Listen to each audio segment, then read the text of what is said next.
Asked Samson to bring me water. Oh, we're live. He has to sneak. We're live, guys.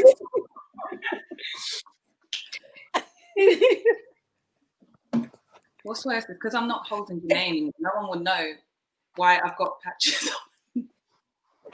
We can't see it. We are live. Thank God.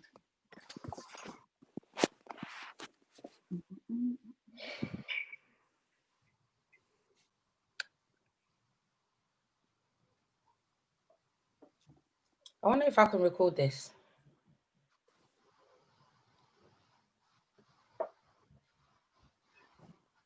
I think you can. I've just had a notification come up that we are live on YouTube. Thanks.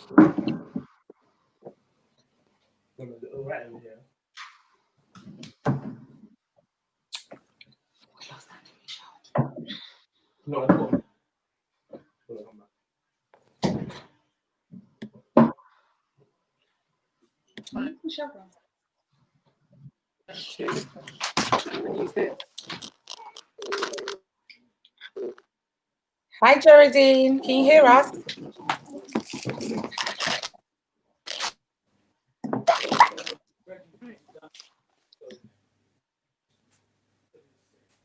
Oh, thank you. So that's how the messages are going to pop up. Like if there's any questions, it comes on my screen.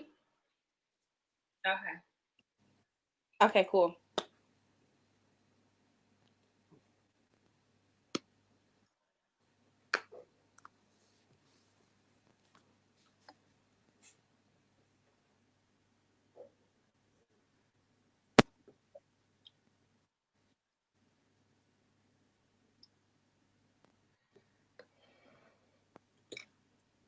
Geraldine, can you hear us? Welcome, everybody that's joined us. We're just waiting for one more of our guests to join us, so we'll be with you very shortly. We've got 23 views already. Woohoo! Don't go, stay with us.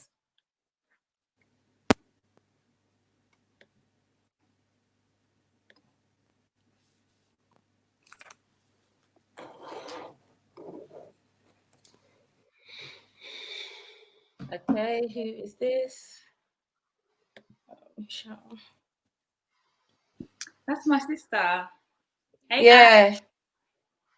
Hey, Abs. Thanks for tuning in. How do we not have it? Oh, goodness, you're kidding me. Thanks for tuning in. How do we not have it? Oh, goodness, you're kidding me.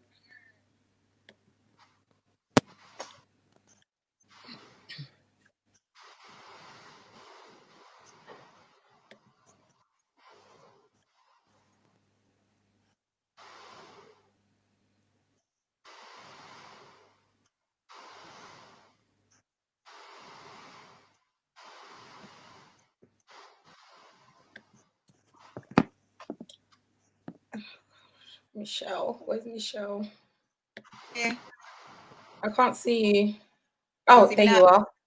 Okay, so we just go for Geraldine. I think because we're on our things, we keep dropping out.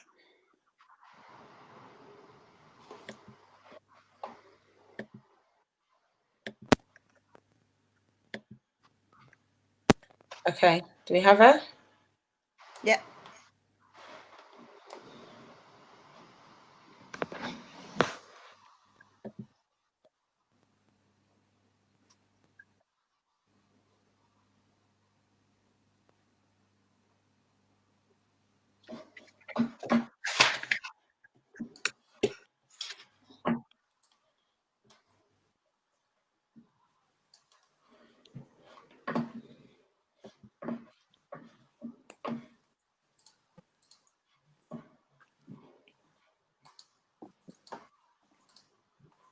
Can you hear us, Geraldine? Please say yes. We can't hear Yay! you though. We can't hear you. We can't hear you, Geraldine. Sorry, I was muted. Oh, yes, we have liftoff. We do. Finally. We got there in the end. Yeah, we really did. We did. 8 minutes past is not bad, ladies. We've done quite well.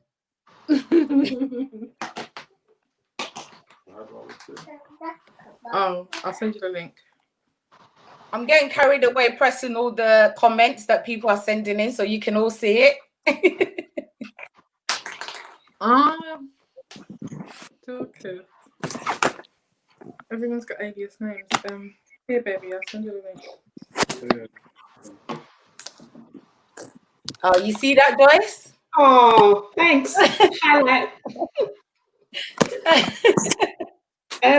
Are we talking pregnancy and motherhood in lockdown or in quarantine? Lockdown, quarantine, whatever. Let's let the conversation flow. Wherever it takes us. I was posting it, so I needed to Oh, have the right title. It's lockdown. Okay.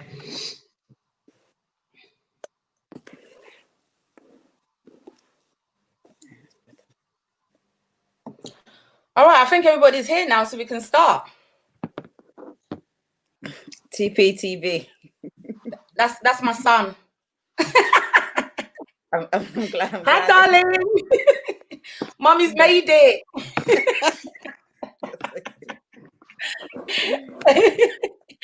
All right. Welcome, everybody, to the first ever quarantine discussions on the Husband and Wives Club. Can we have a big woohoo? Woo! This is so exciting, guys. How you all doing, ladies? Good. Good.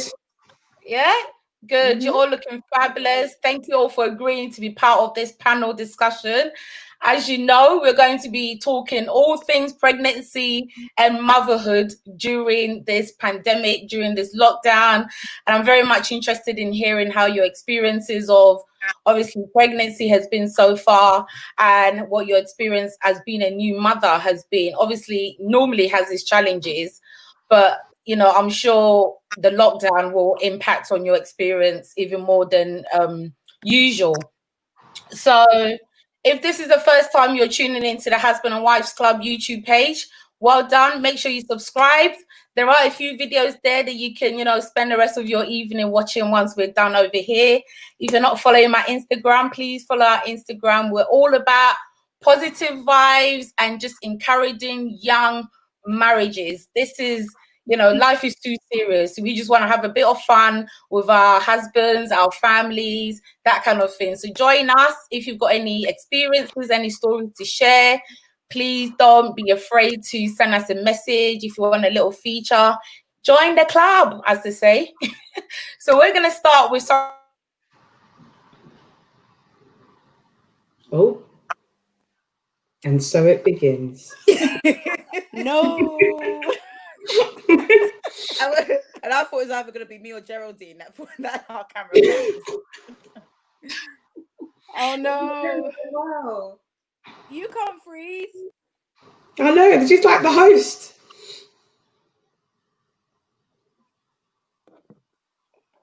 I guess while she's getting back connected, then I know she wanted us to start with kind of introducing ourselves. So, Joyce, do you want to start by introducing yourself and who you are and your motherhood journey? So, hi everyone that's tuned in. I'm Joyce. I am currently very pregnant. Very pregnant. I have like 2 weeks until my due date. It's very hot. Oh, 38 and weeks. I know, and I'm just like, yeah, that's it really. This is our first baby. We've been married literally just over a year and like 3 weeks maybe. And yeah, so that's it really. We're just waiting on the little one whenever she chooses to arrive, sooner rather than later. They say for any time for 38 weeks she can come and be healthy. So fingers crossed. Yeah. Chili, pineapple. What else do they say is good for it? They say okra's good. Okay. They tell me that okra means that they'll just slide right out. That's right. That's right. Apparently, no pushing involved. Just whoosh. Yeah. Just let it go out. Hi, Linda. Sorry, we just started. Sorry about that. Sorry about that. So we start with who have we lost as well? Geraldine. And we just lost Lost Michelle. Michelle. But Geraldine's coming back, and Michelle's coming back. Okay. So, All right. So thanks, Michelle, for holding the thought for me. I hear. Were you doing the introductions? Yeah. I was. We've done Joyce already. Yeah. Okay. Welcome, Joyce. Who's next? Should we go to Efia? Hi, I'm Afia. I've been married 4 years now, and I have 2 daughters. The first one is Aria. She's 2.5 years old. Second born is Janae. She's 4 months today. Yeah, motherhood is amazing, but obviously it comes with its challenges, and obviously I'll talk more about that later. But yeah, I love being a mother, and it's probably the best thing that's ever happened to me. As much as it's difficult, it's amazing. Yeah. Is that it, really? Oh, thank you. And Michelle, please. Hi, I'm Michelle. I'm mum of one beautiful boy, Xavier, who's currently not with me at the moment. He's with his daddy. So I've got baby free up evening for this. I've been married now for 9 years this year, 10 years next year. And I have to say, I genuinely did not think I was a maternal type. Everybody was at me to have children, have a baby. And I'm like, nah, I just want to travel, want to go out raving and do all that type of stuff. But since I've had Xavier, it's like, I want another one now, I want another one next week. So motherhood's come, I think, as a shock, but like a really pleasant surprise. So I loved it. Yeah, he is 5.5 months at the moment and loving it. Oh, listen to the new mama there.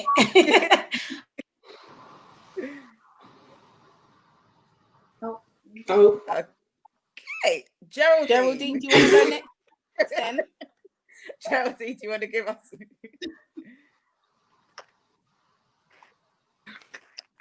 Hi guys, really hope you can hear me. My name is Geraldine. I have been married for nearly 3 years this year, and I have a 2-year-old daughter called Avea. And I also have another baby on the way. I am 5.5 months pregnant, I believe. So yeah, baby. Real. You sound a little bit tinny, babe. Pardon? Oh, yeah, the clapping sounds like again. Can you hear us? Okay. Kind of, Michelle. It's a bit delayed. Did you say something about 2 babies? No, I'm saying that you sound a little bit tinny. So maybe mute and unmute.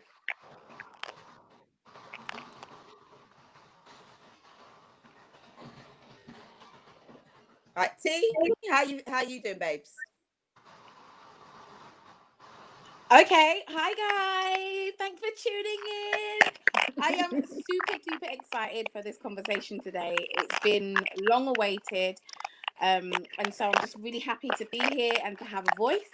I am a mother of one daughter. She is 16 months, going on 21. I have been married for 11 years this July.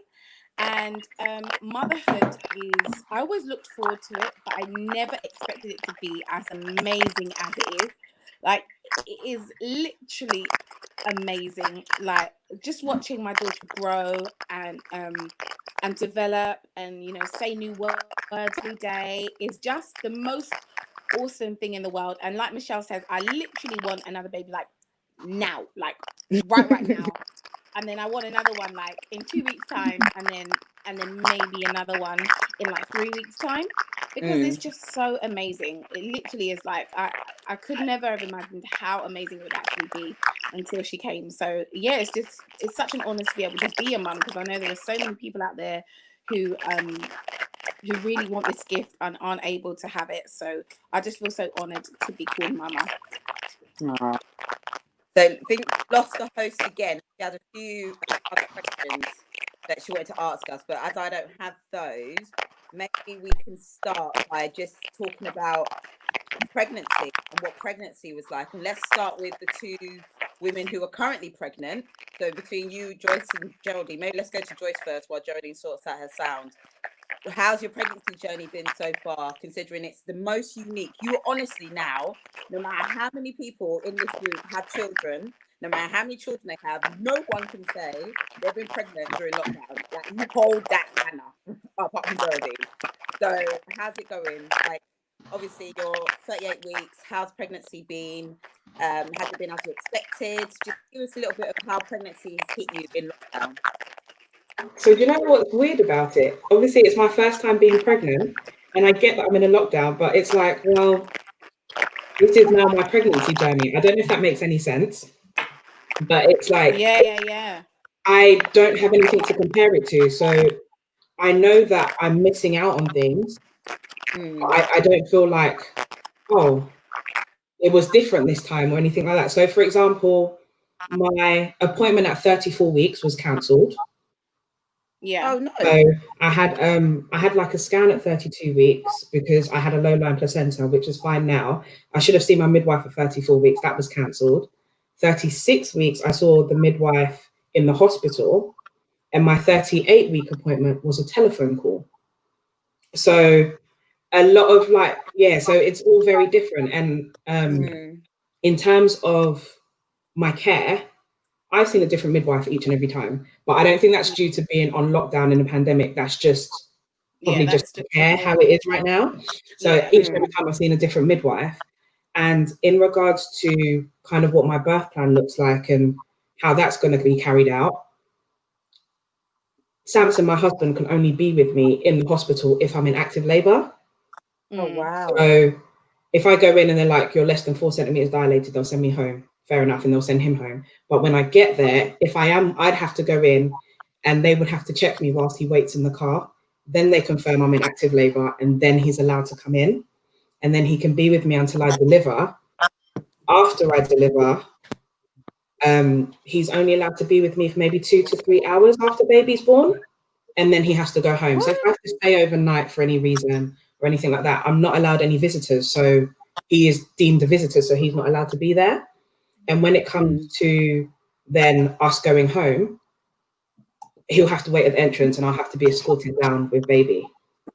Wow. And they've like let us know that he needs to pack a bag in terms of like his own snacks. And if I do have a long labor, a change of clothes, because they won't allow him to go in and out like that. Yeah. And I think the canteen and everything like that, it's all shut down. So if he wants to buy snacks, there isn't anything around. So it's pack everything that you think you'll need. And yeah, with regards to my appointments, midwife appointments, any scans, after the 20-week scan, it was all kind of downhill from there. It's just, he drives me, he waits, and I go in. So when they're checking baby's heartbeat and stuff, I just record a little video for him. And then when I see him, he can watch the video. But it's kind of like we've been on like 2 separate journeys. And once I come out of the hospital, then he can join the journey. And like he drops me there and I do my own journey. Yeah, so it's been a bit broken up in that regard. And I think it's a bit unfair on him because he misses out on that. Yeah. And I know he really wants to be a part of it because I can drive myself to the hospital. But he's like, no, I'm driving. And I'm like, you're just literally going to sit in the car park. He's like, yeah, that's fine. And I'm like, oh, I feel a bit sorry for him. But that's what it is. Luckily, my hospital, the maternity department is completely separate from the hospital. Otherwise, I'd be a bit on edge going to visit the hospital as well, just because of the number of cases. And it's a bit daunting when you've got your midwife, they're checking you and they're in full PPE and you think, you've asked me all these questions. Like before I can actually go to my appointment, I have to confirm I haven't had any symptoms. I haven't been around anyone that's had any symptoms and all that kind of stuff.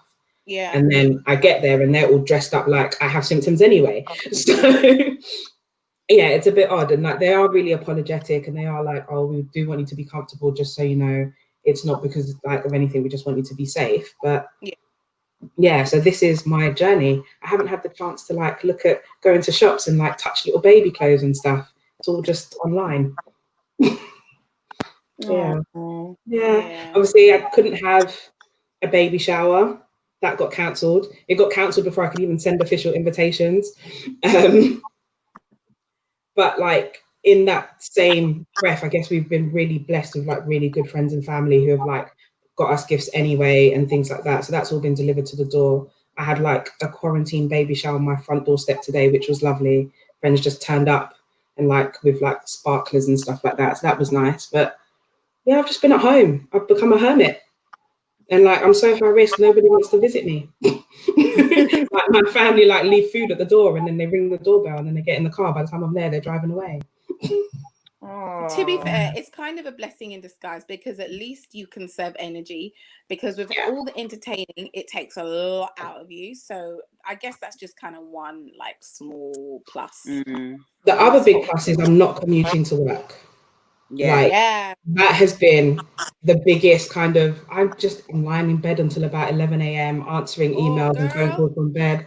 Like, I don't have to do the trains, I don't have to deal with anybody. And it means I can delay as much as I want when I start my maternity leave because I'm not physically going up and down. That's big. Like, that's the one thing that I'm like, because I had to go early. I wanted to go just as like, because of the holidays. If I waited just a little bit, I would have got paid all over the Christmas holidays.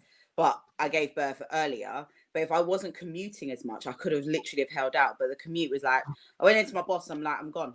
Next week, I'm not in. I'm not doing it. I'm tired. This is a lot. Because it's a lot. But nah, I get it. Yeah. That and sorry, go on, Joyce. I was going to say, I haven't bought any maternity clothes. I have nowhere to go. So, guys, can you hear me? Yeah. Yeah. Do you know what? Maternity clothes are overrated anyway. Oh, definitely. I feel like they're waste of money, to be honest. Yeah, definitely. I mean, if you have to go out, then you do need them. But if not, like, save your money. Trust me. Yeah. Miss, do you want to go next then? No. Oh, sorry. I think we lost Geraldine. Yeah, She's just coming back in. Michelle's gone now.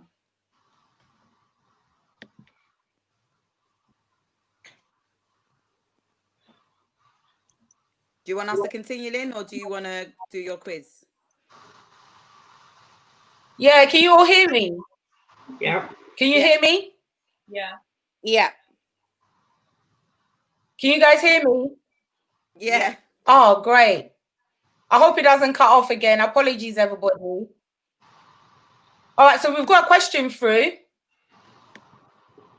Okay. Do you know what? And the question is, what's the one thing you've missed most since quarantine?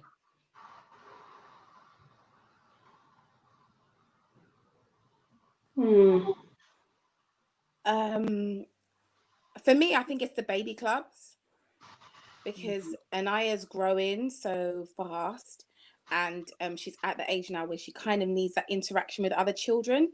So it's definitely like the baby clubs, like church as well, just that interaction with other children that she really misses. Because when we go out to the park, she's literally like, oh, there are small people just like me. And so she literally wants to go over to them and talk to them. And it's like, no, baby, you can't do that. So that I find really hard. I really miss that. Apart from that, I don't miss anything else. Nothing. I'm quite happy to stay in my house. This is like extended maternity leave. I'm like, bring it on. Lock me down for another like 6 months. Let's go. We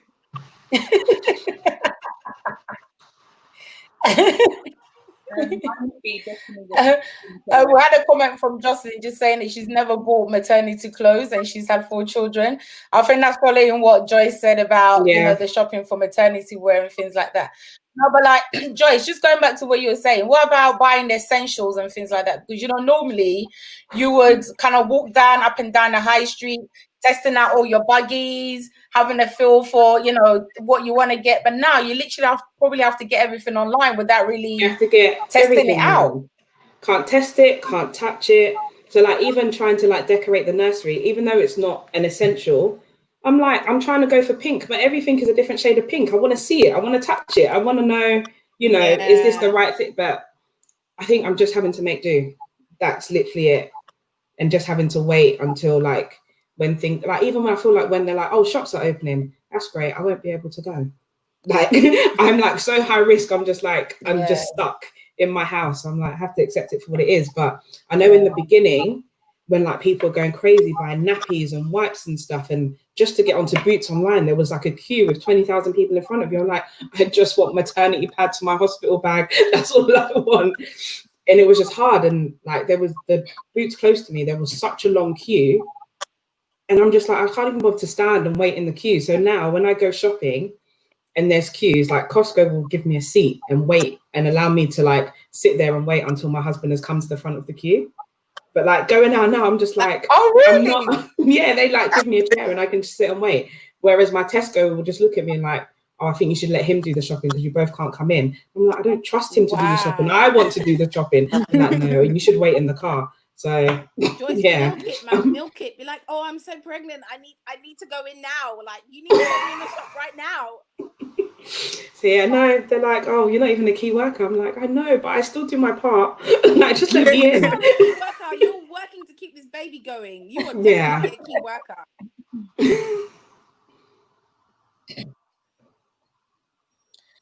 Joyce, also, I was going to ask you, in terms of support, obviously, I follow you on Instagram and I've been seeing all the lovely meals that your husband Samson's been cooking you. I mean, like, he's a real chef there, isn't he? How have you found in terms of support that you've received from him or support from friends and family? I think he's had it easy. That's what I think. I think he's had it so easy. I haven't had any morning sickness. I haven't had any cravings. I haven't it's literally been like a dream blessed pregnancy. Like between 12 and 20 weeks, I kept thinking, am I sure I'm still pregnant because I feel fine, you know? And like my boobs were in the way, so I couldn't really see a bump either. So I wasn't really sure. But he has been really helpful. And I do go through phases where I kind of forget I'm pregnant and I think I can close the kitchen window and I'm like, oh, can't reach it actually. That one's for you. But he's been really supportive. And in terms of family, like I mentioned before, they have been really helpful. Like his mum especially, she doesn't work far from here. So when she does have to go into the office, she'll like leave something on the doorstep and then ring the bell or give a call and say I left something, or just be like sanitizer, hand gel, jollof rice. Like she leaves packages on the doorstep. I'm like, you don't have to run away. She's like, no, I can't be close, and she'll be off again. But I feel like it's been a bit lonely. Yeah, it's just been a bit lonely. That's like, and I think because I bet you probably had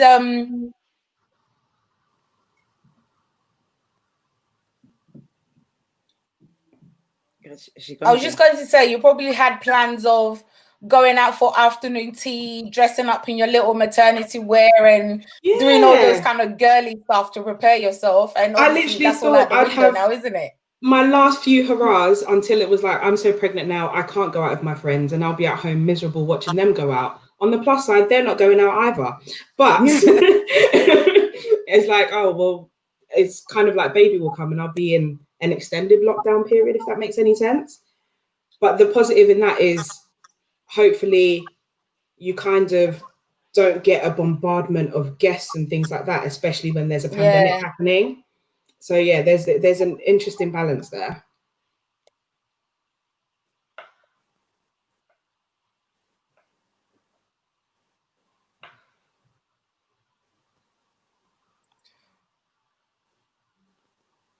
Oh. Okay. So the other pregnant person in the group is Geraldine. So this is your second pregnancy. How have you found it is, yeah. pregnant? I guess you've got the first pregnancy, which wasn't during a pandemic, and you've got now. So how's this one been? It kind of sounds like a stark contrast to Joyce, actually. So I unfortunately am a serial vomiter. And so morning sickness for me is like pregnancy all day, every day. And it was the same for my first daughter too. So yeah, I think I spent the first 3 months just on water. And because of Corona, just speaking to the doctors and trying to avoid being taken in and put on a drip, because it was that bad, I've just not been able to eat at all. I am now, but it's more just because the baby's vexed and wants to eat. So I have to have a little something, and once I've had something, I'm fine. But other than that, it's beef. Like me and food do not have a good relationship at all. And it was like my first pregnancy, so that has been really intense. But also, I guess this is like for everyone who has appointments now. Our husbands or partners can't go in with us. So I've had to go into my scans on my own. Both scans I've had now. And that was on my own, which my husband was completely devastated that he couldn't be in the room. And also it's just been really awkward, like gloves, mask, everything, and you're just sitting there just hoping not to breathe too much or inhale whatever in the room. I mean, it's been, I think for everyone who has had to go for scans, that's probably been the biggest thing, the fact that, you know, mothers do have to go on their own. And we've recently moved, so it's a new hospital, and literally from the entrance my husband can't come in. The entire corridor all the way down it's just mothers, so he's had to stay in the car with my daughter. Yeah, so Joyce sounds like it's what about the scans? What about the scans? Are they allowed to go in when you have the scans? No scans, no appointments, nothing. Like everyone's a single lady. Everyone's a single lady. Don't matter where your husband is or where your man is, you gotta go in alone. So that's that's the only difference. I guess, you know, this being Joyce's first pregnancy, it's slightly different for her. She knows her husband's supposed to be there, but he's not allowed. Whereas for me, like explaining that to my husband, he's like, but what? So, you know, I found out the gender on my own. I found out the first scan on my own. And obviously this time, having vomited so much more than my first pregnancy, I was genuinely concerned the baby was okay. So that first scan was very important. But yeah, I had to do it alone. So yeah, that's probably been like the biggest difference being pregnant this time around and during quarantine because of all the extra restrictions. And then yeah, like Joyce was saying, they've said that, you know, being a pregnant woman, you are more high risk because your immunity is lower than like a normal woman. And although that seems to be up in the air, but generally that kind of rule, we have to stay healthy and avoid the flu and anything else flying around. So I've just been in my house. I've been in my house, vomiting. Like, my husband's been a champion and cooked, but unfortunately he's had to do everything else because I couldn't move. Like, I couldn't even reach the window, like Joyce was saying. I'm not looking at windows. I'm on my bed trying to drink water and trying to keep food down. That's my only job. So yeah, that's We've got a question. The question is just saying, what is it like going into the scan on your own? Well, I mean, I'm sure Joyce can chime in on this one, but for me, I just think it's awful. The scan is what we all wait for. We want to see the baby move. We want to see head, arms. Like, it's probably one of the most pivotal things for anyone who's pregnant, just being able to see your baby on the screen. So going in on your own is awful. It's awful, and it's great, but like, you can't record it on your phone. Yeah. So it is for like me. For me, we found out the gender together, and then the 32-week scan was to find out if my placenta had moved because it was slightly covering like my cervix, and that was like, well, obviously this is a really like, it's a deciding type of scan. This will decide whether or not I can have a natural birth or a C-section, etc. And got there, and I've got a bit of a madam who doesn't like scans. So when I get to scans, she's like, I'm asleep, I'm not moving. So I had to do the normal turn, jump, you know, this side, that side. I had to call somebody else in to put pressure on my stomach. She was using the placenta as a pillow. So what they wanted to check, they couldn't check. Like, she was resting on it like I'm not moving. So in the end, I had to have an internal scan. And this was the first time I've ever had one of these as well. So I'm like, there's a lot happening to me right now. And I feel very vulnerable. And I'd like if my husband could be here. He wasn't allowed into the building full stop. So I think for that, especially finding out it was like a scan that would like then determine something else, it wasn't nice being alone and then having to relay everything back. And obviously he's got his own questions and you think, well, this is what they said. And then he asked the question, I'm like, but I've now left the room. So I can't go back and ask your question. I have to wait until my next appointment to ask the question you have. So yeah, it wasn't nice. And it's when I get to the entrance, there's a security man there, and he kind of asks you what you for, and he's got a list of everyone that's meant to be there that day before they let you go in. So yeah, Wow. like it wasn't fun. And I think there was one day I woke up and I realized I had pins and needles in my hand and my foot, but only on my right side. And baby's movements felt like she was moving, but she wasn't moving as much as she would normally move. So in the end, I had to go to the hospital so they could monitor her. And again, he just had to sit in the car and wait. So obviously he's waiting, thinking, what's happening? And I'm like sending iMessages, and he's like, again, asking all of these questions. I'm like, no one's in the room with me right now, but I will ask as soon as somebody comes back. And I think it was like a silent journey to the hospital. And then when I was like, finally, like, they were like, oh, everything's fine. Baby was probably like sleeping on a nerve, which is why it was only on one side of your body, but she's fine. And I was like, you've even come to embarrass me. The whole day you haven't moved. Now they've given me orange juice, you're active. If you wanted orange juice, why didn't you just say that in the first place?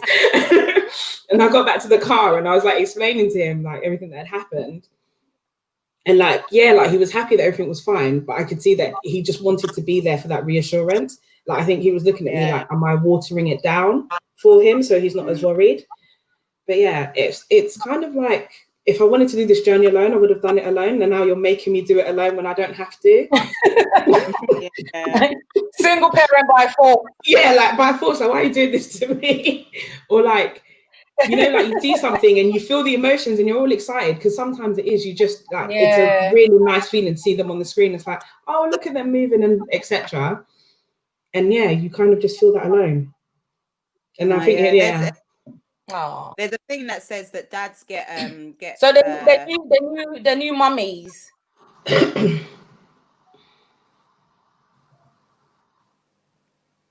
Go on, Mish. Oh, am I delayed? Sorry. Oh, have we lost her? Now? Can you hear me now? Yeah. Yeah, we can.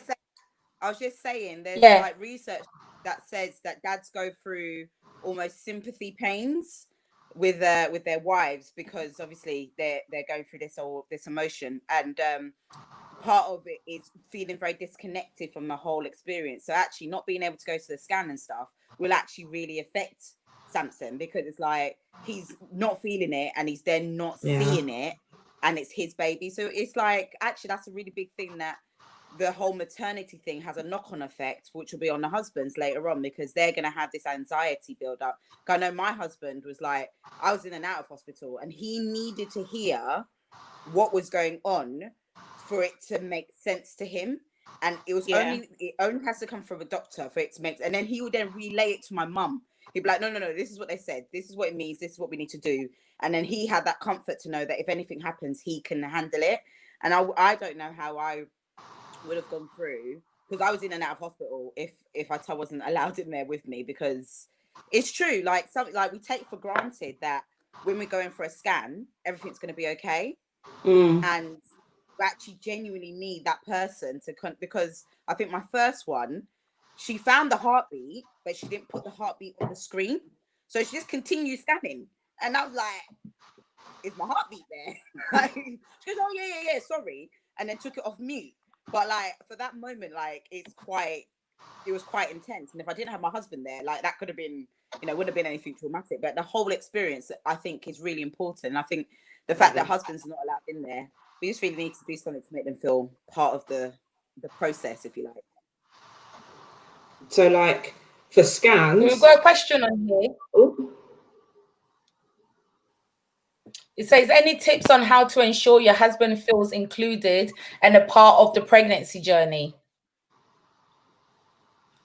The scans is a really big one that really, really helps. But I guess, like, in every other way that you experience baby, like if you feel a kick when the baby moves, like buying clothes, including him on those things, even like building furniture, that really helps. Like I remember for us, we did everything, and then my mum came and helped us build the changing station, and my husband was like, oh man, and I was like, but they just wanted to help. But I think for him, obviously not carrying baby and stuff like that, that was his way of being a part of the pregnancy. So those little things like really help. Pictures as well, if you can, when you go to your scans, if you can get pictures. I don't know how it is now, but those things really help as well. And just like if baby kicks, letting him feel it and stuff, those things really help.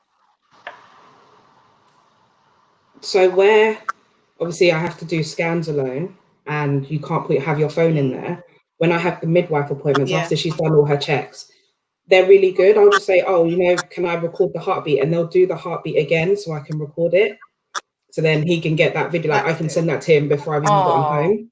So he can like see it and like he'll make comments like, if the heartbeat is lower than last time. I'm like, okay, but it's fine. I think like he's like really paying attention. And yeah, he's built all of the furniture for the nursery. Like that's his thing. Like when it comes, it's like he's set his day aside that he's going to build everything. And just whichever way they can be there, especially if it's during this type of season where they are limited on what they can do. Any little thing you can do just helps a bit. Yeah.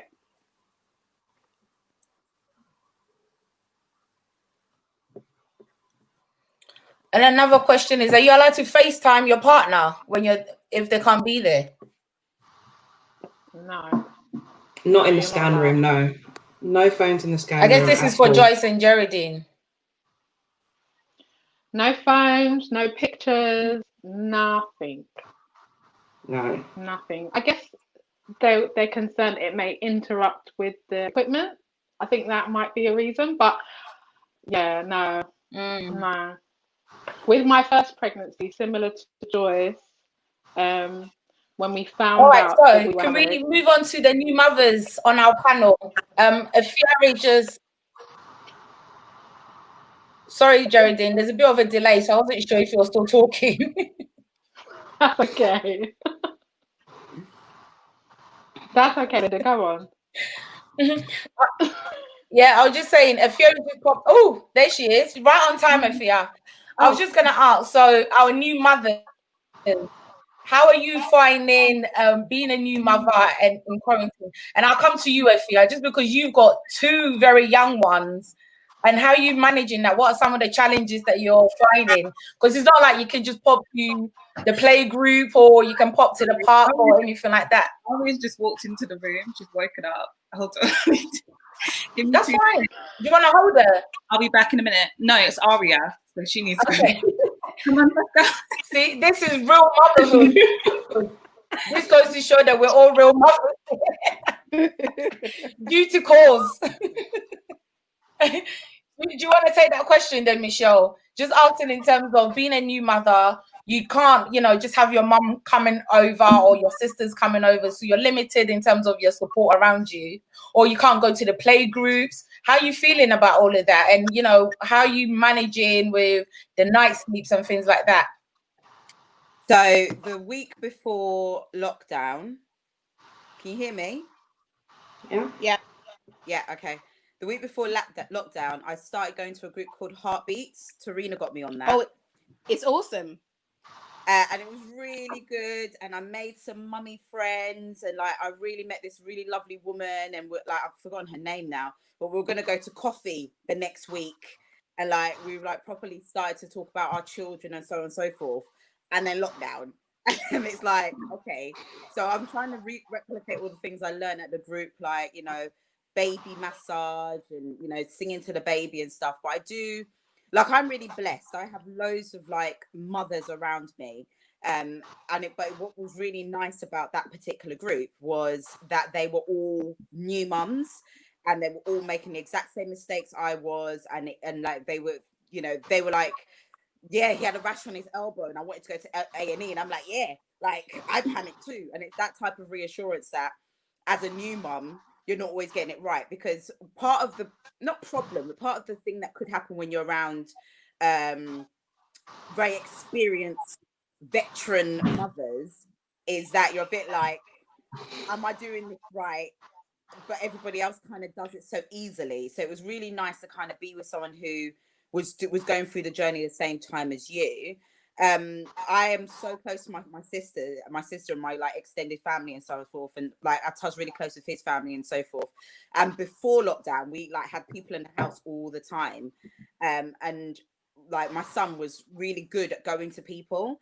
So I was worried that with lockdown, that not being able to see people, he'll become one of those babies that cries that whenever anyone takes them. So I've tried all like the FaceTiming to the point now I think my son thinks my mum and my sister are moving.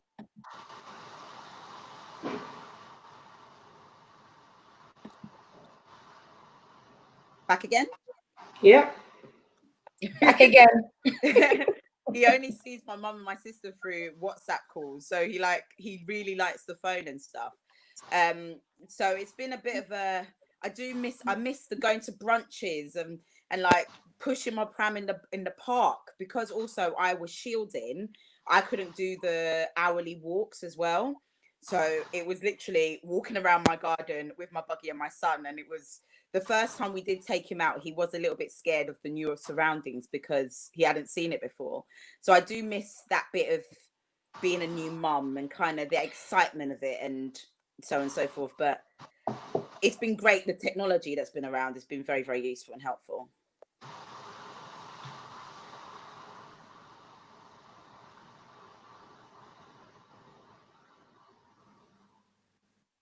Okay, I'm a bit delayed, so I don't want to cut you off, Michelle. That's why I've paused for a minute. Okay. Just making sure you're done. Apparently, I'm still freezing. I'm freezing. Am I still freezing? Efia, what about you? Did you hear what the question was, Efia? To be honest, I can't remember it. Can you repeat it, please? Yeah, I was just asking. Obviously, you've got 2 very young children, and I'm just kind of wondering what some of the disadvantages of this whole lockdown has been on you, because you know how children are, they just want to run around, and normally you find things to entertain them, whether or not it's going to the play group or to the park and things like that. But you're really limited in what you can do. So what are some of the challenges that you're finding, and what have you been doing to just kind of break up the day? Okay, so the largest challenge for me has been with Aria, because she's at that 2-year-old stage. She wants to be around other kids, she wants to be around other people, she's used to having a routine, and having to break that routine has been so difficult. She loves the outdoors, and it's like, at the moment, there's only so much we can do. So yeah, we can go for walks and stuff, but she can't really play in the park, she can't play with other kids. She adores her cousin Tiana, and she doesn't really see her anymore. And yeah, as Michelle mentioned, we do FaceTime a lot, but it's like FaceTime's not the same. And everyone knows the 2-year-old stage. Like, she's already going through a very difficult stage, and she's getting used to the fact that she's got a new sister. So there's already those 2 challenges, and then we've now added the whole lockdown thing. So yeah, it's been a lot for her. And as a result, it's been a lot for us. Yeah, I'm tired. I'm not gonna lie, I'm tired. On the bright side, Janae, most of the time she sleeps well. I mean, today's not a great night, but yeah, Janae normally sleeps well, so it tends to be, if anyone's waking up, I'd say it's Aria, but she's gotten better recently. But how do I break up the day? I'd say, well, to be honest, when it first started, I think I was doing better. Like, I had like a proper schedule. I didn't like write it down or anything, but I had an idea in my head. So we were doing like, she would go have a ballet class. She would do an activity at this time. We'd go out at a certain time. But as the weeks have gone on, I feel like I've just kind of, I'm just tired. You know what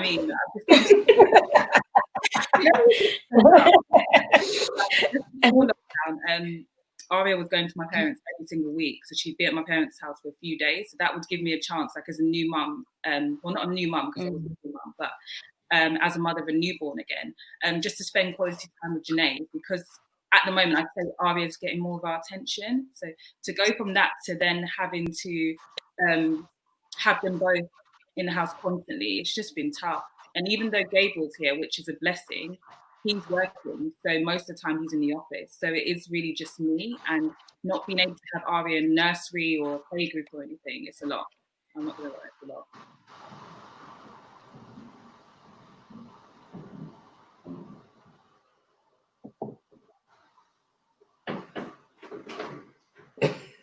And how do you think Your husband has helped him. We can see something in the background. Very discreet, ninja style. We've got a supporting comment for you here, Fia. Oh, thank you. I really appreciate it. It's not coming up. Janae's screaming. I'm gonna go and get her. Ah.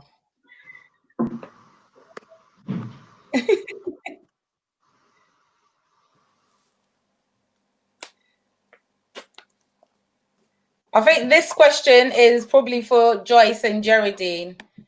It said, is there such a thing as virtual antenatal classes? So my antenatal class, I went to one. The second one I was meant to go to got cancelled. So they recorded some YouTube videos for us to take us through kind of the first part of labor, active labor, and the third stage of labor. And it's like, just watch the video. And yeah, this is how you breathe. And these are the poses that will help you. But it's like you watch the video and you kind of want to be in the classroom so you can practice those positions. And so I know it sounds silly, but I feel like labor's going to come and I won't know how to breathe. Even though like I breathe every day, I feel like, I know it sounds really silly, but like, in the video, they didn't go through that. So it's just, take your time, listen to your midwife, try these positions, the ball or the mat or standing or sitting. But that's really about it. It's quite vague. It's like a 20-minute video, really. And that's it. And that covers all 3 stages. Did anybody else do antenatal class? Because I didn't do one. I did the NCT one. How was that? It was really good because we were with other parents that were new parents at the time. So I didn't do it with Janae because I'd already done it, but with Ari I did it.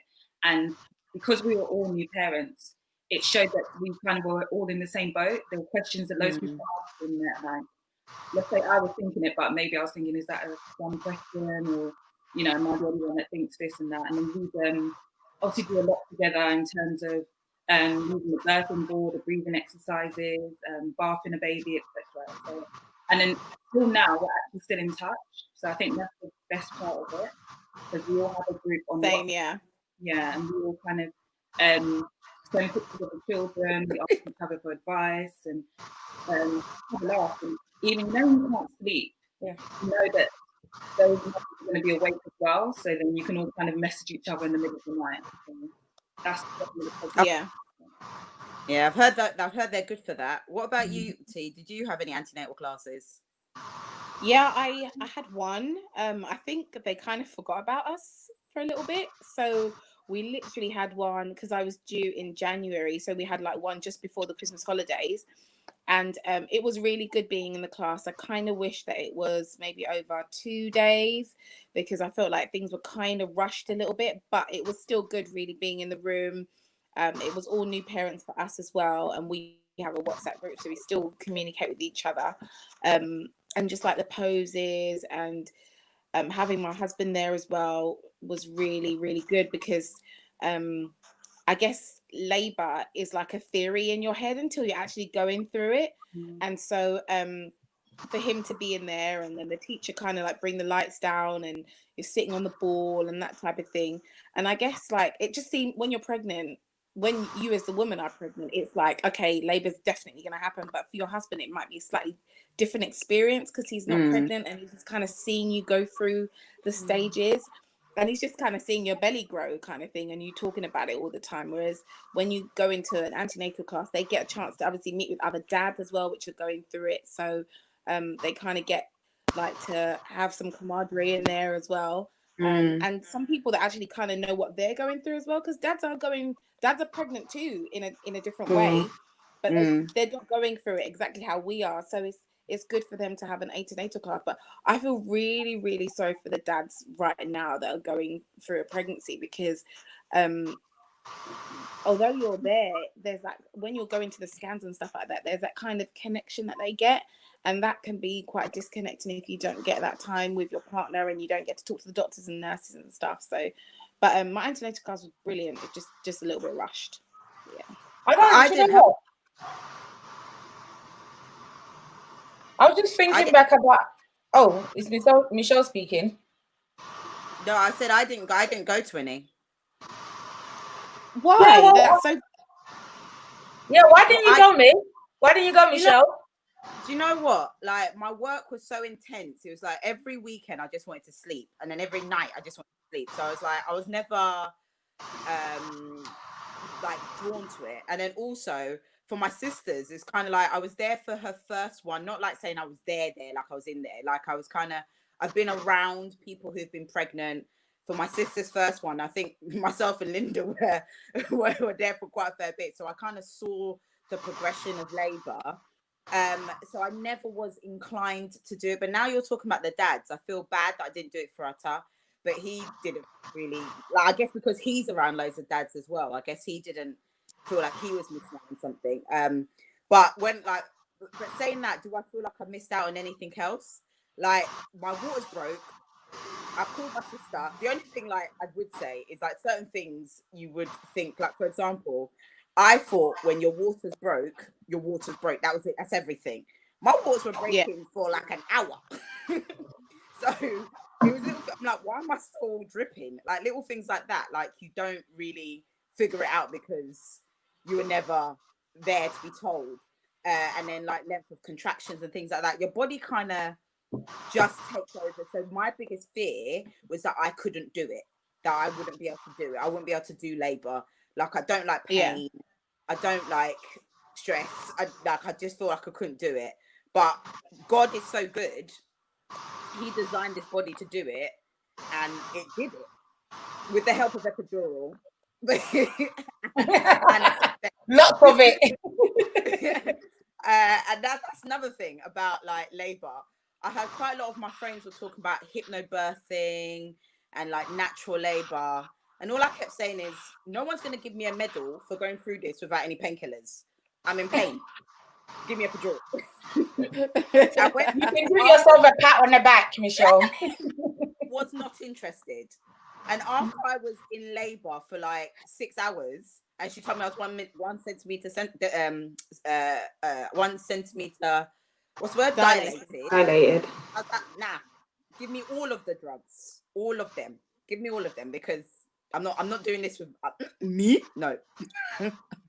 I took the drugs willingly, and I personally think that was my birth plan and my journey, and I didn't think I needed to suffer any more than I did. I mean, me personally, so obviously I've had four children, and I think it was only with Tariq that actually attended my antenatal classes. After that, with the rest of them, I didn't go at all. And even with Tariq's one, obviously I was young, so I was thinking, oh my gosh, I need to go to all the classes, and I need to, get as much information as possible so I can, prepare myself for what's ahead of me, being so young as well. But I actually found it quite boring, to be honest. I found that there was all these women there. Do you know what? There was all these women there. There was this woman that I'll never forget, and I always tell this story. I'm sure, like, I was more ahead in my pregnancy than she was. But her and her husband was like rubbing her belly, and she was like doing all the motions. Anybody would think she was in labor, like, right there. So I feel like I was just distracted, just thinking, what is this woman doing? Well, obviously we can't talk about motherhood and pregnancy without maybe sharing some of our labor experiences, and to prepare Joyce, especially because Joyce, you're I don't know what's ahead of me. I have no idea. You're gonna be going in there in a few weeks' time to deliver that baby. So girls, can we just give us some tips on what our experiences have been, the do's and the don'ts, just our advice? Obviously, when you're in there, it's a bit like the birth plan. You have this long list of your fairy tale how you want your labor to be. When you get out there, I'm sure the midwives don't even look at that book to see what your birth plan is. I just completed mine the other day. Don't say that. I took time and I went through it. Don't say that. The birth plan goes out the window when you're in pain. You're like, you probably put on there no epidural. As soon as you're in there, you're like, give it to me. Give me everything you got. Sophia, should we start with you? Just share some of your labor experience and maybe some tips that we can leave with Joyce. Okay, so with Aria, I had planned to have a water birth. That went down the drain. But one thing I would say is just be prepared for anything, but also be positive about it. People will tell you all sorts of stories. Some will be really horrific stories, but your labor story is your own story. Your pregnancy is your own story. And each pregnancy is different as well. Janae's, my pregnancy and labor with Janae was very different. But I think with Janae, because it was second time round, I was definitely more chilled. But yeah, obviously have your plan. That's great and everything. And it might go exactly as you planned. And that will be wonderful, but don't feel down if it doesn't either, because either way, you're a super mum. You've been through 9 months of pregnancy. You're about to give birth to a beautiful girl, and God's got you. Also, having Samson as well to support you. Same with Geraldine. Obviously, you've got Seth as well. Yeah, having Gabriel, that was amazing. Like, if it wasn't for Gabriel, I wouldn't have been able to do it. But just his support, like even when there were points where like I was like, I can't do this, I'm in too much pain, and he was like, you've got this, and he was reminding me. My plan was to just not use anything except gas and air, and whenever it was just getting too painful, I was like, no, I want everything. And he's like, Effie, remember your plan, you can do this, and he was just kind of holding my hand and was saying, look, you can squeeze my hand for like as tight as you want, it doesn't matter. I was screaming at him, saying all sorts to him, but he kind of was just there supporting me. And yeah, to be honest, both my births, most of my labors were very quick, especially Janae. That was just an hour. But I'm not gonna lie, it was painful. But one thing I will say is, no matter how painful it is, God will not give us more than we can bear. So. Yeah. Like afterwards, I was like, do you know what? I'm Superwoman. I don't care what anyone says. I can do anything now. Like, this head, and Ari had a big head. So like she had this came out of yeah, but just enjoy it. Enjoy every minute of it, even though it's a lot. Enjoy it. Whatever calms you down, whether it's music, whether it's reading, anything, just do that. Not take your time, but just go with the flow. Go with the flow and don't panic. I know it's obviously me saying that, it's easy for me to say, but just stay calm and don't panic. And whatever will be, will be. I've got a question here. It's saying, Labour, please shed some light on coping with that pain, because Lord alone knows whether I'll make it through when it's time. I'm with you, Danielle. Yeah. That bad. But you know what? It's a bit like what Etiette's saying. I feel like you don't know how strong you are until you're faced with that pain. And let me tell you, that pain is painful. And you feel like, oh my gosh, I'm going to die. When you be real, boys, you feel like I'm going to die. You feel like this pain will never be over. But like once it's over, you actually forget it all. And then you've got your baby in your arms and you just think, oh, Lord, thank you. And it's like, all I can say, my advice would just be breathe. And I think with all my labor, that's the only thing that really helped me. Because I know I said about the antenatal classes, but one of the things that I kind of learned from there was about when you're having the contractions, just breathe through it. So, for example, what I would do is like, I'll count to, I don't know, 10 or 20 or whatever. So I knew that by the time I get to 20, that contraction would have ended. And then I just prepare myself for the next contraction to come. Otherwise, if you don't like focus your mind, it's just going to feel like one big long pain that is just never ending. So T, should we come to you? You can share some of your experience and give Joyce some advice. Oh, Joyce. Mine didn't go to plan at all. Literally. I think the only thing that went to plan was that my daughter was born on her due date. That was it. So my daughter was born on a Thursday, but mine kind of started from the Monday. I went for a routine appointment. My pregnancy was literally just like everything. I had no morning sickness. I had a little bit of nausea and I drank Supermalt and that was it. So yeah, Supermalt. Pack Supermore. But I went for the routine appointment on the Monday, and it all literally started going downhill from there. So what I would say to you is open mind, and your priority is a healthy and happy baby at the end of it. So no matter how it happens, that is your priority. So whether your birth plan doesn't go to plan like mine didn't, it doesn't matter. It, like, I felt like, because I had a C-section, that did I actually give birth? Can I say I gave birth? But yes, I did give birth, because my waters broke. I had a trickle of water. I think I felt one tiny back pain, but my daughter, she had a high heartbeat from the Monday, and so they kept me on a Monday. They sent me home Tuesday. I was back in all day on Wednesday, and come on Thursday they were like, literally, we've got to get this baby out. Something's wrong. We're not happy. And I was hooked up to all these different machines, and they were comparing my baby to like billions of babies in the UK, and they were like, something's not right. So I literally and I, like, when I say to you, like, it doesn't matter how it happens, is because we kind of wanted to hold on and see if I could go for a natural birth. And the doctors, literally every hour on the hour, they were like, we have to get this baby out. And so I would just say, pray, ask the Lord to give you a really good team, like, of doctors and nurses and midwives, and then go with it. Go with what they say, because no matter what, the baby at the end is the priority. And that's what we had to do in the end, was just go with it. They were right in the end. So when she came out, my umbilical cord was literally at the edge of my placenta, and it was literally like membranes, so she wasn't getting a lot of oxygen, and although she was moving, she wasn't moving as much as she should have been moving. But obviously it's my first pregnancy, so I had no idea. So yeah, they were right in the end. And you know, she came out, she was perfectly fine, she was, you know, happy. They checked her over and everything. But yeah, my birth plan and what actually happened were like polar opposites, completely different. Like, you guys talk about pain and labor, and I'm just like, I have no idea. I have no idea what that is. All I can say is epidural is the bee's knees. It is excellent.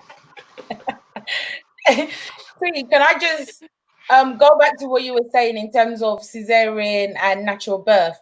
Do you feel like there's this, I don't know, like negative connotations around having a C-section, almost like, because I think your comment was, did I give birth just because it was a C-section? But of course you did. Why did you even have to doubt yourself in terms of that? And I feel like sometimes some women feel that, I don't know, they're less of a woman because they've had a C-section. Would you guys think that's? I think that it's you get that too posh to push kind of thing, but yeah. Go, Mish. I was gonna say the C-section and the drugs. Can you hear me? Yeah. I can see I'm freezing a little bit. The C-section and the drugs, I think they come with a bit of stigma. Like, there's this big thing about natural birth and, you know, pushing out the baby and all sorts.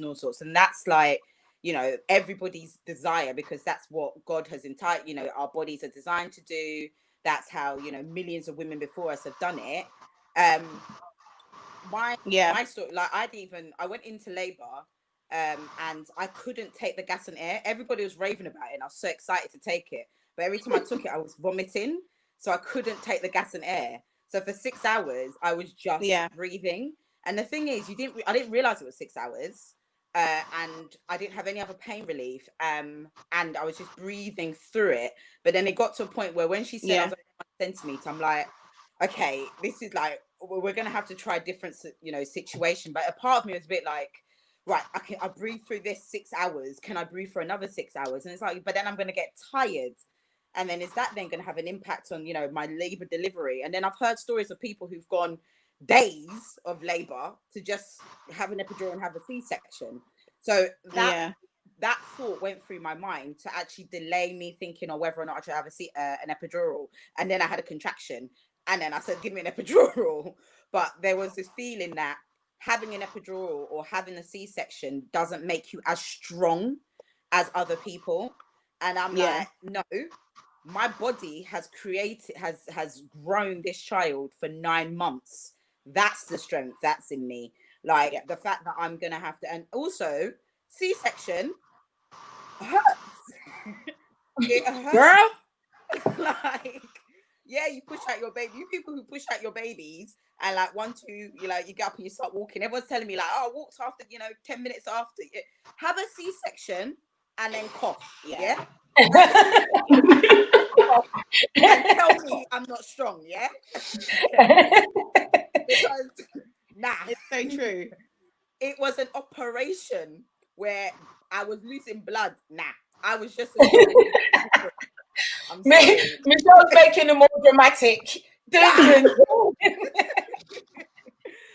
yeah, I do think there is a bit of a stigma that you're not as strong as everybody else because you needed drugs. And Yeah. I thought, to be fair, I haven't actually told 1 or 2 people that I use drugs because I knew that they'll be like, oh, but didn't you breathe through it? And it's like, you're not in the moment. You just need the best, and your body does the best for it. So, yeah. Jocelyn sent a question in. What do you guys think of push presents? I've never got one.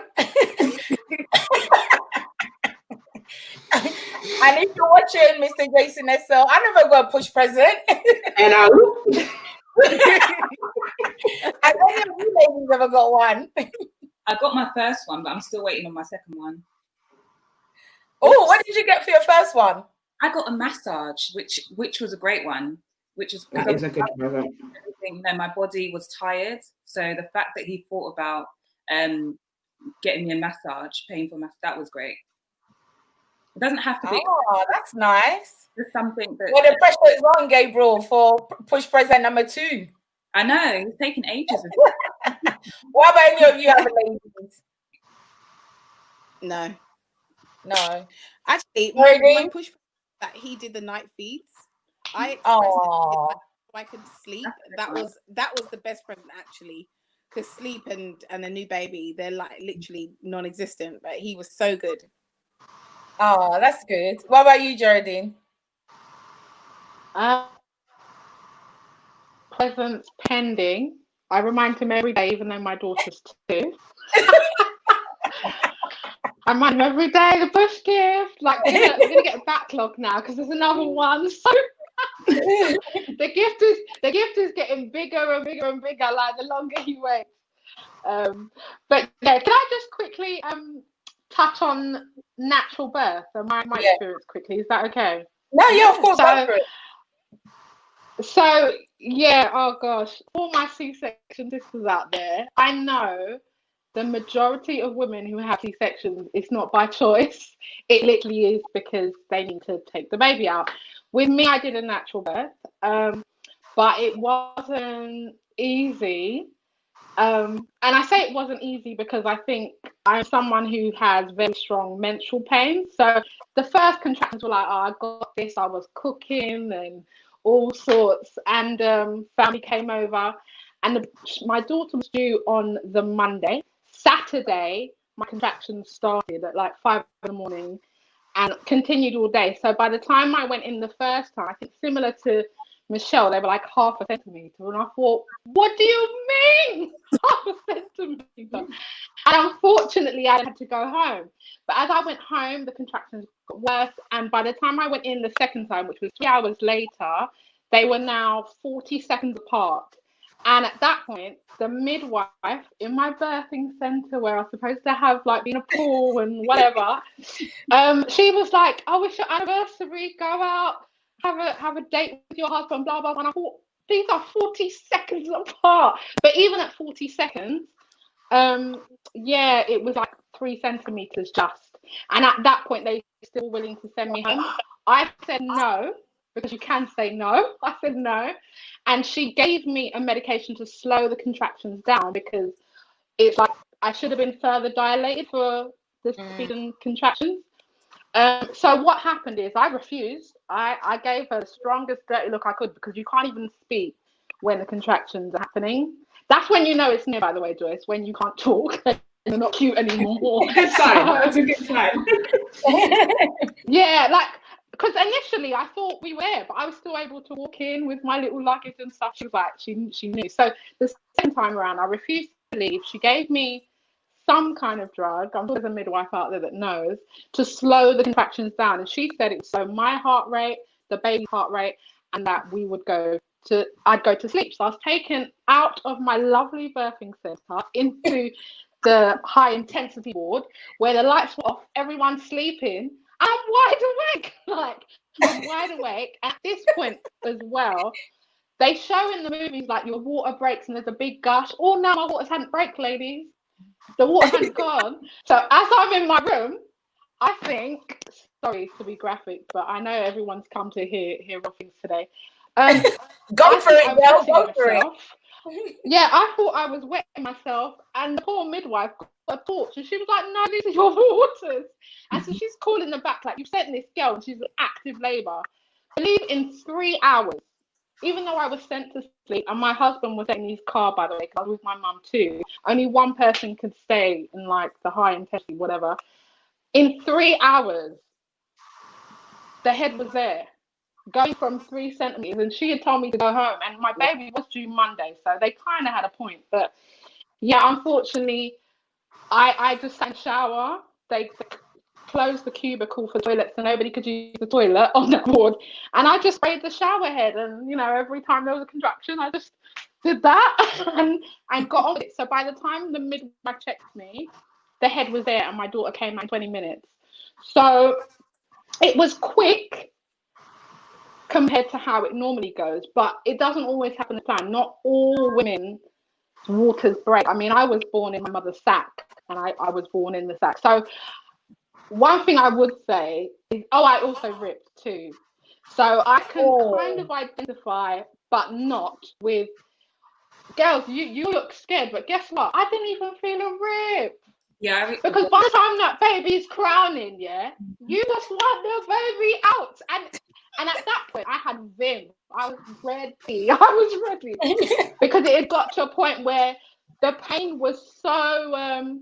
When I say the pain was so, it's those contractions, those ones. Where near the end, they do get very serious. But actually, once I knew like my daughter was coming, all fear went. And sure enough, she came in 20 minutes, and it was really quick. And my top tip would be drinking water in between contractions, just to give you energy. And obviously, by the time I was in the birthing center, it was too late for gas and air because I had to push, and you can't push and do gas and air. That thing makes you chilled. So my top tip for you, Joyce, and for the mothers out there would be drink a cup of water in between contractions, just to give yourself energy, because it's incredibly tiring. Contractions take everything out of you. And as I said earlier, I was the kind of woman who just vomits. So even the vomit stopped at about 7 months. The day she was due, everything I tried to eat came back.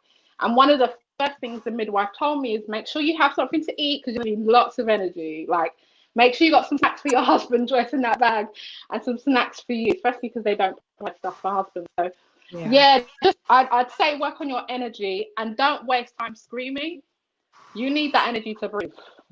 You need to breathe. You need to conserve all your energy. Anything that might zap your energy, like, remove it and just relax and breathe. That would be my tip. Definitely. Take a fan. I packed a fan and some like flannel so I can wet. We took our bedroom fan, and my husband's job was to just fan me, because boy, I kind of the fan man. He was the fan man, and it was the best thing, because you're just now because you're hot and pregnant, but like the heat that mate, the fan was my savior. I miss it. What do you think about the role of our men during labor? You think sometimes the more help than is worth, or what do you think?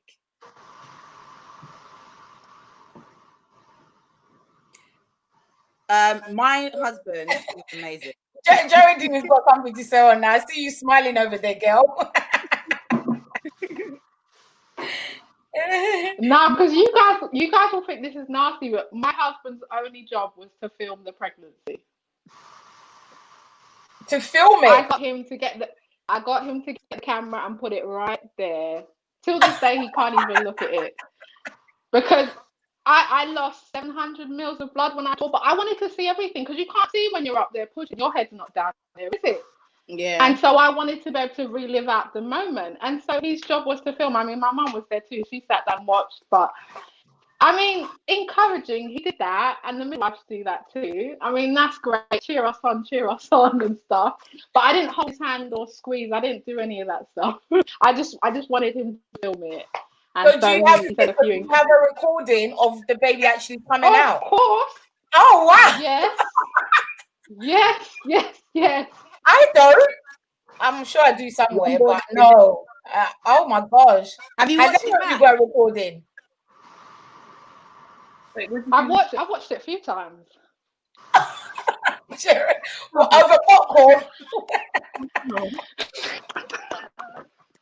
No, you know what? It's the thing is, yeah. For any woman, whether you're under anesthetic or not, I had no painkillers because whatever they gave me didn't work, right? So I was fully alert. But it's still a lot to go through and reflect on, with or without painkillers. And for all the ladies who have to go under the knife, like, what can they see? They even have less of a view because they're lying down with normally material over them, and only the doctors and nurses can see stuff. So I think it was important for me as a mother and as a family to document it, because number one, I didn't even know what it was like, because everyone's experience is different. And number two, you can't think about what things look like when you're going through the pain and focusing on giving the baby. You're not even caring about what you look like or who's doing what, just that the baby comes out. So I think it was really good to reflect. Like, memories are great, but I'm a visual person, and so seeing stuff connects to memories for me. So that was really helpful. Like, him doing that was just the greatest gift for me. Oh, well, maybe that's something for you to consider, Joyce. Add that to your birthing plan. Don't need to see it. I can't see it now. I'm happy that I can't see it now. I don't want to see it later. All right, so we've got a question from Danielle. Any advice on self-care after birth? How soon after birth did you begin to work on your snapback body goals? Some of us are still working on our snapback body goals. But Afia, you still look like you haven't had any kids yet, you know. You still got your shape. I did before, but now I'm in lockdown. Where I've been eating. Yeah.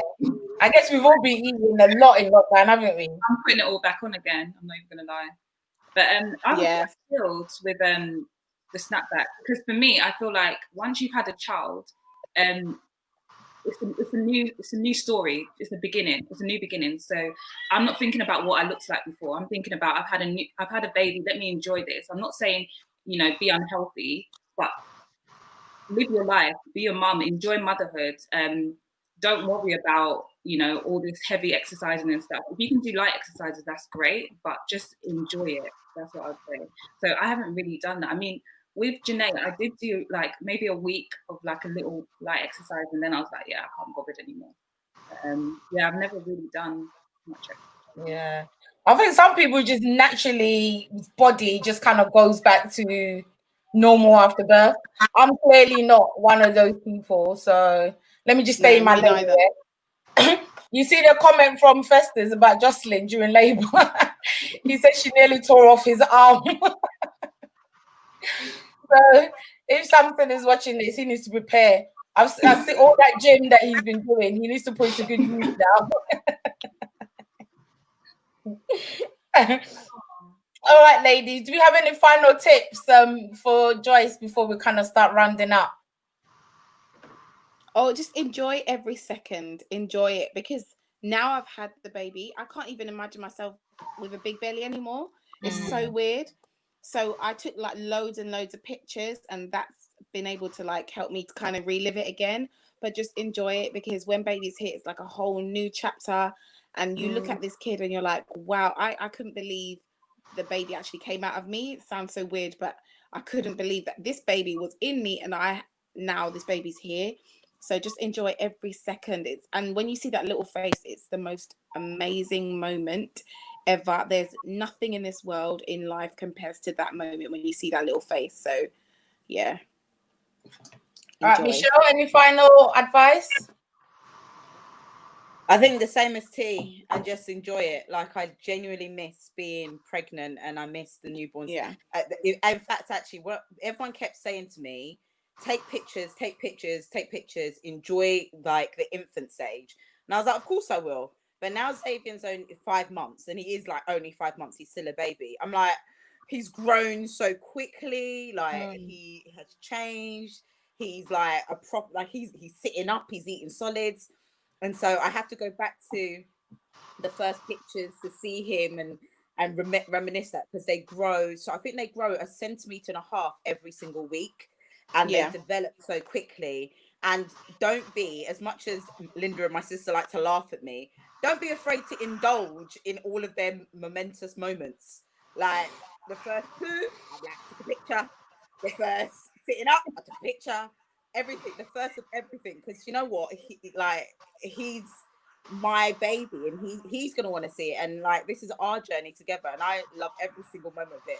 Like, just enjoy every single moment, and take on advice, and I agree, like, take on advice, but also be very cautious that every pregnancy, every mother, every child is different. So even I can imagine Afia and Gabriel and Linda would say, all of their children are not the same. So take on as much advice, but also take ownership of this journey. And if you feel, because you will be surprised how quickly your motherly instincts take in. And if you feel your baby is cold, put another blanket on your baby. Don't feel like you have to comply to something, because there's something about you just knowing your baby and just enjoying that. And allow people to give you advice, but just enjoy being a mother and listening to your children. Yeah, we've got another comment just saying, kind of look after your mental health more than anything as well. If you're happy, your baby's going to be happy. So just look after yourself. Geraldine, any last words? Yeah, I'd probably like to touch on what Michelle said, and maybe the comment by Nicole. So I would definitely say that, just being real, this is positive, by the way, but I'm just keeping it real. The Mums Club is a club that has lots and lots of advice and years worth and heritage worth of way to be a mum. And the one thing I would tell you, which I still tell myself, even with my 2-year-old daughter, is do you. Like, do you. Advice is great, but don't let anyone pressure you or say things that may make you reflect whether or not you're being a good enough mum or not. Because I think all of us have all had those moments where, like, am I doing enough? Should I be doing more? And so I think it's quite easy as a mum, especially a working mum, or a mum that has, you're doing other things, you're an entrepreneur or businessman, whatever it is. I think us as women are absolute winners. And like Michelle said, your kind of mothering and parenting is going to be perfect for your daughter. That's why God blessed you with her. Like, you are equipped to give the baby everything she needs. And there's no other mum that is better suited for your daughter than you. So I'd remember that. And the second thing, kind of linked, would be the point about mental health. It's probably one of the reasons why so many women and mothers go through issues with mental health around children, because there is a period of time on your maternity where you may be isolated, you're not working, you're not getting on the train and commuting and around so many people. So you do spend a lot of time alone with this little child that doesn't say much for a while. So I would say you've got an incredible network of friends. Let them know when you need to chat. Let them know when you need to reach out, when they need to pop over and get your hot drink, or when you need, someone to walk to the park with you. Like, it's very important to maintain a good mental health, not just during pregnancy, but after it, and during your motherhood. And so, those like spa trips or massages that Gabriel sorted out for Effia, all of that, hold tight, Samson, like, get them ready, because you are going to need time. You are going to need time to just reflect, like when he's feeding the baby, I'm going out for a walk, or I'm going out for a foot massage. Like, just remember that you are the center of your home, and as a woman, yourself in the midst of being a mother, and just remember that you're doing amazing. Whatever choices you make, they'll be great. Yeah. We had a quick question about postnatal depression. Jocelyn's put a comment on there that, postnatal depression is real. Seek help if you need it. And the question has gone off my screen now, but the question was if anybody's experienced postnatal depression after giving birth. I didn't, but I really felt isolated being away from like my friends and family. I thought I would see a lot more people, a lot more than I did. And so I think the baby clubs, and even if you can't go to a baby club, there's online baby clubs now, like during quarantine and lockdown and stuff like that. And I would say join those because they're really good just to be around other people who are going through the same thing as you. It really helps just to meet with them and talk with them. I think when lockdown is done, I don't know how they'll work it out, but if you can, like even if it's just once a week, you go to the library when they're like there's baby time, go, because being around other mums with babies and stuff like that is really good, and it's so needed and so useful as well. Oh, great. Okay, I think our 1 hour and a half is up. So just want to thank you, ladies, for joining in. Joyce, I hope we haven't scared you off. I mean, we could have had this after I'd given birth. Now I'm like, I'll have contractions and I'll be trying to keep my legs closed like I'm not ready now. So we just want to give you, obviously, from the panel, our perspective on how our experience has been. But as Michelle said, of course, take their advice, but you have to go in there and live your own experience and do your own thing and create memories for yourself. And in our culture, everybody's got an opinion about something. Everybody's got an advice. Do it this way, do it that way. But you have to do it the Joyce and Samson way. What suits you both and what makes you guys comfortable. So, ladies, I just want to say you guys are so inspiring. I really appreciate you guys. Strong mothers. That's what our young children need to kind of look up to. And I know that we've got some really positive comments. Everybody that's joined in saying, what an inspiring group we are. There's one here saying we're all superheroes. I like that a lot. Before we go, I'm going to give you guys a quick quiz of 3 questions, just to run everything up. All right, so are you ready? Mm-hmm. Yeah. Let me get my questions up. The first one is, how many bones does a new baby have?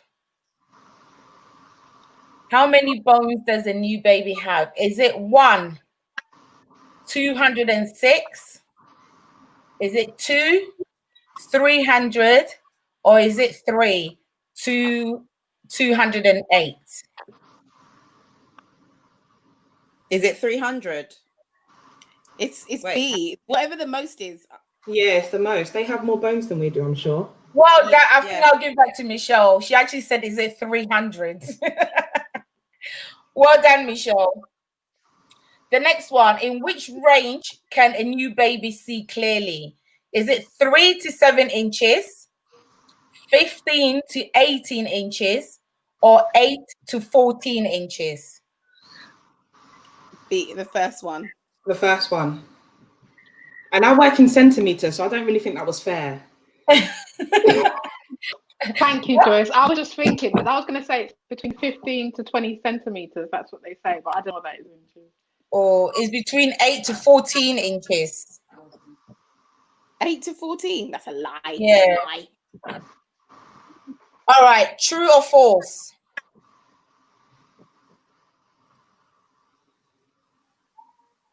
Does sex induce labor? False. True. Well, they say that it does. They say it's the hormone in the semen that is also in the induction drug. That's what they say. Yeah, true. Yeah, Definitely I'm going to go true. True. Apparently it's false. I say false. It just gets Yeah. No way. your baby. Yeah. It is false, but you can enjoy, like, just pretend it is true and just enjoy it. No, it's definitely true, guys. It's true for some women, clearly. It's true for some people, not for everyone. It's basically the last hurrah before Labour. You might as well. Exactly. Because after that baby comes out, you're not gonna want your husband to come near you for like weeks, maybe months. Some people is days, but you know, each to their own. All right, so once again, thank you guys for joining the panel. Everybody that's tuned in on Facebook and Instagram, I hope you really enjoyed our conversation. Thank you for sending in all your comments. Just to let you know what we've got coming up for the month of June. So we're going to be coming back here. Hold on, let me get my itinerary. We're going to be coming back on YouTube and Facebook Live every Sunday at 9 p.m. And next week, we've got, the topic is quarantine quarrels. So we're going to be having some marriage couples on here, sharing the experience on how the lockdown has been for them, what arguments they've been having, and how they've dealt with the arguments. So hopefully that'll be really interesting. I know one of the things that we're really struggling with, having 4 children in the house, is we're both working from home. We're living in the house. There's no escape. He's now my work colleague and my husband, and you know, everything all rolled in one. And just trying to find the time even to have a quick nookie is a little bit difficult in the house at the moment. So it'll be really interesting to hear what all the other couples got to share and what their experiences as well. So make sure you're back with us next week, every Sunday in the month of June at 9 p.m. So thank you, ladies. And Joyce, we're praying for you and we hope you have a safe delivery. And Jerry, we're not with us for a little bit longer, so you're not going anywhere just yet. You gotta keep cooking that baby for a little bit longer. Yeah, we're cooking. All right, guys, thank you very much. Afia, thank you. Tarina, thank you. Michelle, thank you. And Geraldine, thank you. And thank you to all our viewers for joining us. Take care, everybody. Good night. Bye. Bye. Bye. Bye. Bye, y'all.